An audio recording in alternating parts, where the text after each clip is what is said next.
ఏంటనే ఇది? ఈ సైలెన్స్ ఏంటి? ఏమైందని ఇప్పుడు? ఇంకా ఏం కావాలరా? ఇష్టం ఇష్టం అన్నావు, ఇప్పుడు చూడు ఎంత నష్టం జరిగిందో. నష్టమా ఏంటి మనకే?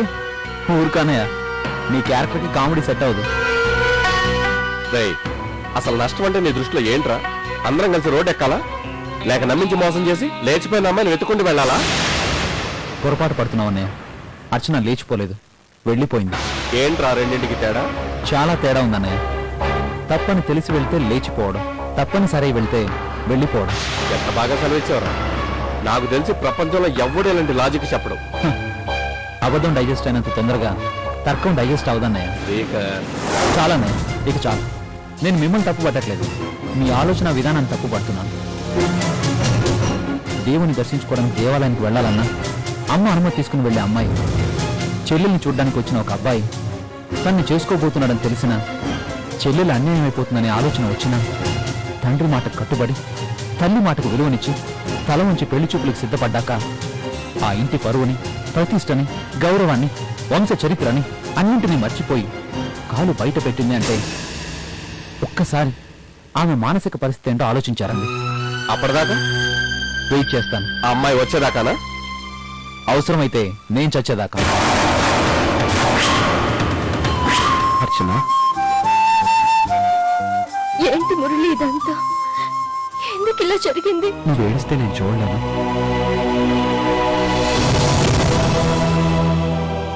నువ్వు వస్తావని, ఇలా నా పక్కన కూర్చుంటావని అనుకోలేదు అర్చన.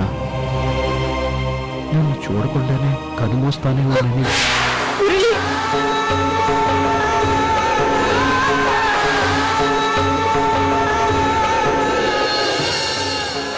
నీకేం కాదు, నువ్వు క్షేమంగా ఇంటికి వచ్చేస్తావు. నా మాట నమ్ము. అర్చన, నువ్వు ఎప్పుడూ నా కళ్ళ ముందే ఉండాలి. ఉంటావు కదూ? నేనెక్కడికి వెళ్ళను, ఇక్కడే ఉంటాను. నీతోనే ఉంటాను మురళి. థ్యాంక్స్ అర్చన.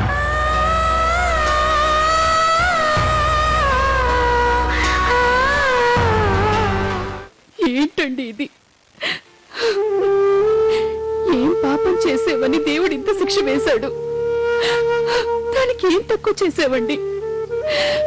దానికోసం ఎంత తప్పించాం, దాని జీవితం కోసం ఎంత ఆరాటపడ్డాం. అది చెప్ప మీద కొట్టినా భరించేదానండి, కానీ అది మన నమ్మకం మీద కొట్టిందండి. నవ్వే వాళ్ల ముందు కాళ్ళు జారి పడిపోయినట్టు ఇంటి కోడల ముందు నవ్వులు పాలయ్యావండి. దానికి ఏం తక్కువ చేసావని ఇలా చేసిందండి? తన స్వేచ్ఛకు మనం భంగం కలిగించామా? లేదే. కూతురికి పెళ్లి చేసి అత్తవారింటికి పంపితే తాను బ్రతుకదు బ్రతుకుతుందని తప్పన పడ్డాం. అది తప్ప? మౌనంగా ఉంటే దాని అర్థాంగీకారం అనుకున్నాను. ఎక్స్క్యూజ్ మీ, మీ వాళ్ళెవరైనా హాస్పిటల్లో ఉన్నారా? ఉన్నారండి. ఎవరు? మురళి అని. ఏ మురళి? సింగర్ మురళి.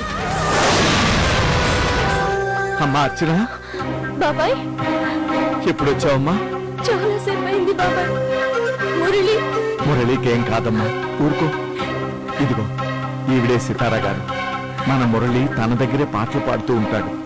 ఈవిడే గనుక లేకపోతే మురళి మనకి ఈ రోజు దక్కేవాడే కాదమ్మా.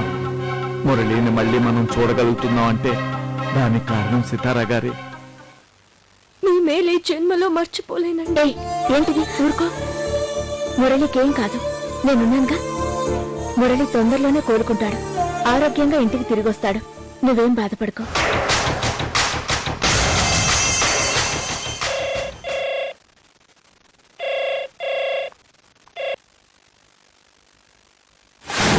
అమ్మా,